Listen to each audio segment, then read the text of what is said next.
নমস্কাৰ বন্ধুসকল, মই হিৰেন। আজি এই ভিডিঅ'ৰ উদ্দেশ্য হৈছে আপোনাৰ জন্মলগ্ন তালিকাৰ চতুৰ্থ স্থানত সূৰ্যদেৱৰ স্থিতিৰ ফলত আপুনি আপোনাৰ জীৱনত কেনেধৰণৰ ফলাফল লাভ কৰিব তাৰে সম্পূৰ্ণ তথ্য আপোনালোকক এই ভিডিঅ'টোৰ জৰিয়তে আগবঢ়োৱা হৈছে। প্ৰথমে মোৰ এই চেনেলটো আপোনালোকে ছাবস্ক্ৰাইব কৰি ল'ব, যাতে মোৰ পিছৰ ভিডিঅ'বিলাক আপোনালোকে সহজে লাভ কৰিব পাৰে। লগতে মোৰ ভিডিঅ' যদি ভাল লাগে তেন্তে লাইক আৰু শ্বেয়াৰ কৰিব, কমেণ্ট কৰি আপোনালোকৰ মনৰ ভাৱ প্ৰকাশ কৰিব। এতিয়া হওক মূল বিষয়লৈ। আজি এই ভিডিঅ'ৰ উদ্দেশ্য হৈছে আপোনাৰ জন্মলগ্ন তালিকাৰ সূৰ্যদেৱৰ স্থিতিৰ ফলত আপোনালোকে কেনেধৰণৰ ফলাফল লাভ কৰিব। বৈদিক শাস্ত্ৰ অনুসৰি ৰাশিফলৰ চতুৰ্থ স্থান, সেই স্থানত যদিহে সূৰ্যদেৱৰ উপস্থিত থাকে তেন্তে সেই ব্যক্তিসকলে কেৱল বুদ্ধিমান আৰু দয়ালু নহয়, দক্ষ আৰু উৎকৃষ্ট প্ৰশাসকো হ'ব পাৰে।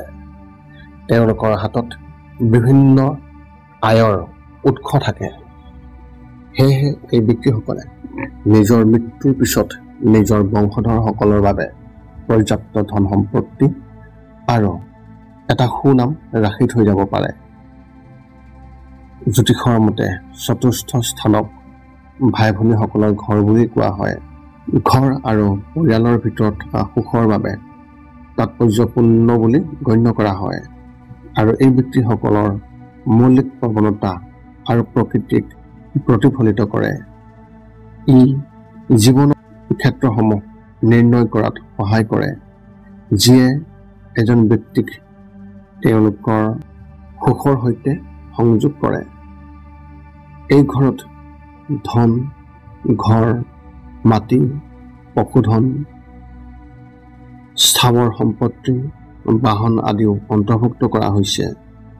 গতিকে চতুৰ্থ ঘৰত সূৰ্যদেৱৰ উপস্থিতিয়ে সেই ব্যক্তিজনৰ পৰিয়াল আৰু ঘৰুৱা বিষয়টো অতি বিশেষভাৱে প্ৰভাৱ পেলায়।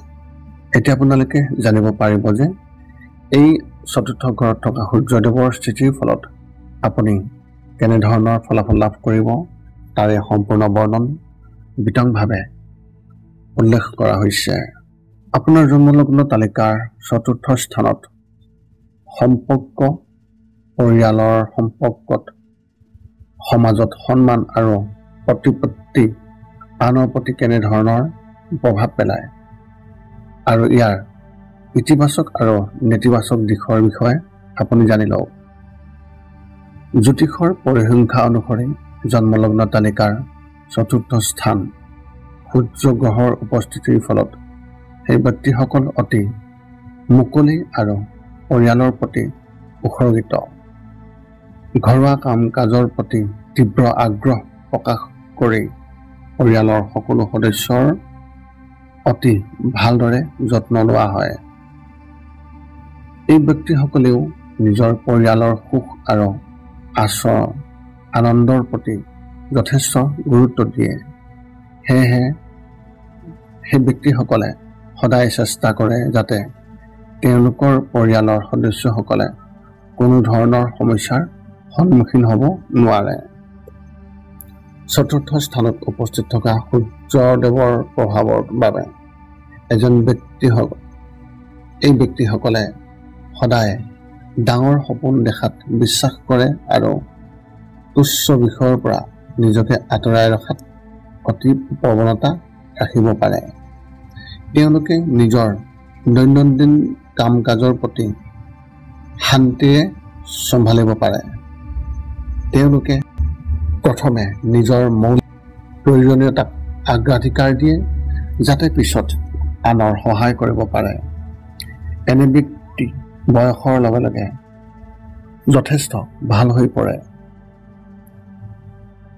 এতিয়া আপোনালোকে জানি লওক যে জ্যোতিষ শাস্ত্ৰৰ মতে সূৰ্যৰ অনুকূল প্ৰভাৱ নিশ্চয়কৈ থাকে, যাৰ ফলত তেওঁ ব্যক্তিসকলক চৌপাশৰ মানুহৰ মাজত অতি ভাল পোৱা কৰি তোলে। আৰু কেতিয়াবা যদি এই স্থানত সূৰ্যদেৱৰ স্থিতি অতি শুভ হয় তেন্তে সেই ব্যক্তিসকলৰ সহায়কাৰী স্বভাৱত বিশেষভাৱে সকলোৱে শলাগ ল'বলগীয়া হয় আৰু তেওঁলোকক সকলোৱে গ্ৰহণ কৰে। সেই ব্যক্তিসকল হয়তো বহু বেছি ৰাজহুৱা ব্যক্তি নহ'বও পাৰে, তথাপি তেওঁলোকে নিজৰ জীৱনৰ কিছুমান বিষয় অতি গুৰুত্ব কৰি তোলে। এতিয়া আপোনালোকে জানি লওক যে সূৰ্যদেৱৰ এই চতুৰ্থ স্থানত উপস্থিতিৰ ফলত আপুনি কেনেধৰণৰ নেতিবাচক ফলাফল লাভ কৰিব। ৰাশিফলৰ চতুৰ্থ স্থান সূৰ্যদেৱৰ উপস্থিতিৰ ফলত সেই ব্যক্তিসকলৰ বাবে এনেকুৱা সময়ো থাকে যেতিয়া সেই ব্যক্তিসকলে অত্যন্ত হতাশ, আশাহীন আৰু অশান্তি অনুভৱ কৰে। ফলস্বৰূপে তেওঁলোকে নিজৰ জীৱনৰ সকলো ভাল কাম পাহৰি যোৱাৰ প্ৰৱণতা থাকে। এনে সময়ত এই ব্যক্তিসকলৰ বাবে অতি কঠিন যেতিয়া তেওঁলোকে কোনো আশা দেখা নাপায়। এনে পৰিস্থিতিত জ্যোতিষৰ পৰামৰ্শ অনুসৰি তেওঁলোকে বিশ্বাস কৰিব লাগে যে এই সময়ো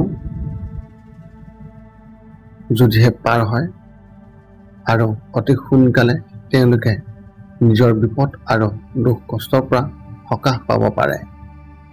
তদুপৰি এই ব্যক্তিসকলৰ পিতৃ মাতৃৰ প্ৰতি অত্যাধিক পক্ষপাতিত্ব তেওঁলোকৰ জীৱনত নেতিবাচক দিশ হিচাপে প্ৰকাশ পাব পাৰে।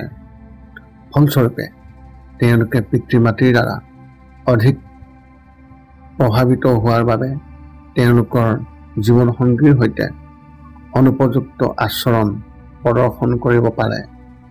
ইয়াৰ ফলত তেওঁলোকৰ বৈবাহিক জীৱনত বিশেষভাৱে প্ৰভাৱ পৰিব পাৰে আৰু তেওঁলোকৰ বিবাহিত জীৱনত কিছু অসংগঠিত বিসংগতিৰ সৃষ্টি হ'ব পাৰে। এনে পৰিস্থিতিত এই ব্যক্তিসকলেও নিজৰ সুখক অগ্ৰাধিকাৰ দিবলগীয়া হয়। ইয়াৰ উপৰিও ঘৰুৱা বিষয়ত তেওঁলোকৰ উপস্থিতি অতি শক্তিশালী, সেয়েহে পাৰিবাৰিক জীৱনত তেওঁলোকৰ যথেষ্ট প্ৰভাৱ পৰাৰ সম্ভাৱনা আছে। এনে ক্ষেত্ৰত এই সন্ধিক্ষণত এই ব্যক্তিসকলে সাৱধান হোৱাটো অতি প্ৰয়োজন, কিয়নো সংঘাত বা বন্ধন কোনেও ভাল নাপায়।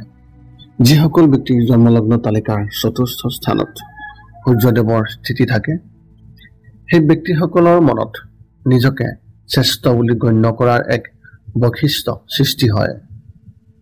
এনে ক্ষেত্ৰত এই ব্যক্তিসকলে আনৰ মতামতকো সন্মান কৰা উচিত। নিজকে আনতকৈ বেছি ভাল পোৱাটোৱে তেওঁলোকৰ প্ৰতিচ্ছবি আৰু মংগলৰ ক্ষেত্ৰত যথেষ্ট ক্ষতি কৰিব পাৰে।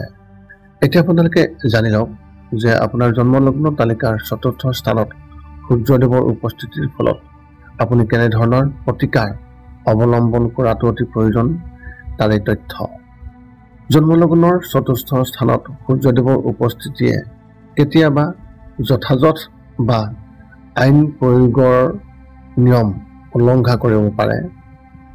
অনাহকতে অহংকাৰৰ দ্বাৰা পৰিচালিত এই ব্যক্তিসকলে নিজৰ কাৰ্যৰ বাবে দুখ আনৰ ওপৰতো স্থানান্তৰিত কৰিব পাৰে। এই স্থানত সূৰ্যদেৱৰ দ্বাৰা প্ৰভাৱিত ব্যক্তিসকলে চৰকাৰী বিষয়া বা উচ্চ পদবীত থকা ব্যক্তিৰ চাতুৰিত লিপ্ত হ'ব পাৰে আৰু তেওঁলোকক বিশেষভাৱে প্ৰভাৱিত কৰাৰ বাবে যুটোপৰনাস্তি চেষ্টা কৰিব পাৰে। ইয়াৰ উপৰিও চতুৰ্থ স্থানত সূৰ্যদেৱৰ উপস্থিতিৰ বাবে সেই ব্যক্তিসকলে জীৱনৰ প্ৰথম অৱস্থাত স্বাস্থ্যৰ অশুভ সম্পৰ্কত কিছু অসুবিধাৰ সন্মুখীন হ'ব পাৰে। ইয়াৰ লগতে প্ৰেমৰ সম্পৰ্কত বিচ্ছিন্নতা বা বিসংগতিৰ পৰিস্থিতিও আহিব পাৰে।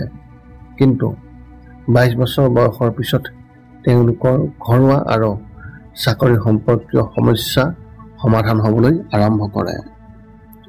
উপসংহাৰ হিচাপে আপুনি জানি লওক যে জন্মলগ্ন তালিকাৰ চতুৰ্থ স্থানত সূৰ্যদেৱৰ প্ৰভাৱত সেই ব্যক্তিসকল পৰিয়ালৰ সদস্য আৰু পৰিয়ালৰ সুখৰ সৈতে গভীৰভাৱে জড়িত।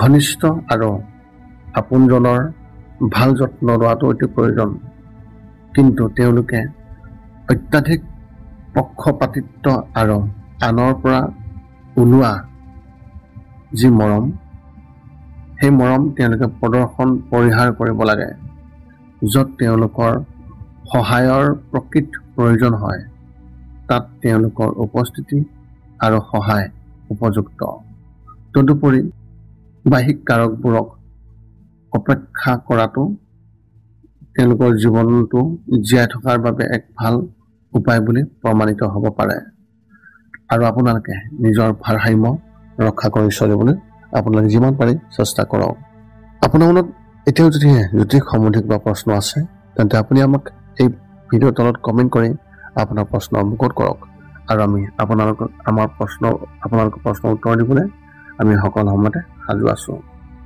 যদি মোৰ ভিডিঅ'টো ভাল লাগিল তেন্তে লাইক শ্বেয়াৰ কমেণ্ট কৰিব আৰু চেনেলটো আপোনালোকে ছাবস্ক্ৰাইব কৰি থ'ব যাতে পুনৰ অন্য এটা ভিডিঅ'ৰ জৰিয়তে আপোনাৰ লগত সম্পৰ্ক ৰাখিব পাৰোঁ পুনৰ লগ পাম এটা ভিডিঅ'ত আজিলৈ ধন্যবাদ